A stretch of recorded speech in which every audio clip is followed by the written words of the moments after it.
į pamoką su Labai teatru. Tokiu šūkiu trečiąjį sezoną pasitikęs šeimai kuriantis Labai teatras kviečia darželinukus, pradinukus, jų mokytojus bei tėvelius į mokymosi procesą pažvelgti linksmai ir žaismingai. Vaikams labai smagu ne tik žiūrėti spektaklį, bet jame dalyvauti. O jeigu tai yra tema, kuri šiek tiek edukacinė ir net ne šiek tiek, o pakankamai, tai tasai, sakykime, tos geografinės žinios, noras pažinti kitas šalis, jis juk prasideda nuo kažkokio pirmo susipažinimo. Ir sakykime, kad, aišku, šiais laikais žmonės daug keliauja, bet tame žaidime vaikai, paskui jau mes pasitikrinom per tuos 4 metus, pasitikrinom, kad iš tikrųjų tas žaidimas labai veikia, jis labai skatina fantaziją. Jie sufantazuoja netgi daugiau, negu vyksta scenoje.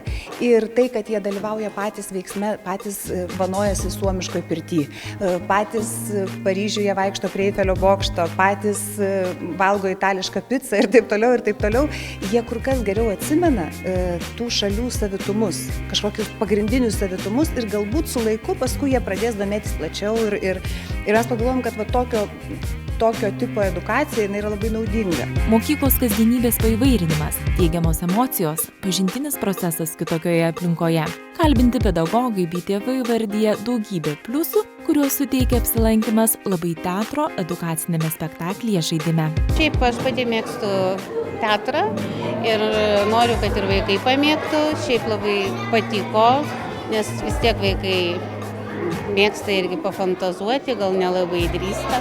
Tai manau, jiems irgi labai patiko. Pačiai pirmą kartą teko dalyvauti tokiam spektaklyje.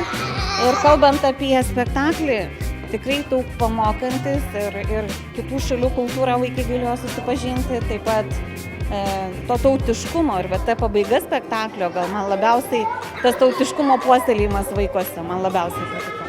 Manyčiau visų pirma, kad yra interaktyvus, nes gali patys vaikai dalyvauti programoje, kurią rodė puikiai aktoriai ir žavinga. Labas. Ir man atrodo, kad jie patys gali dalyvauti, vaidinti, tai yra tikrai labai geras dalykas, nes vien tik tai sėdėti ir koncentruotis yra sunku tokio amžiaus vaiko, aišku. Kūrėjai Mažuosius smalsuolius kviečia apsilankyti edukaciniuose spektakliuose žaidimuose Aplink pasaulį 2, Gintaro šalies paslaptys, interviu su šlykštukais bei teatralizuotame koncerte Kai užaugsiu būsiu.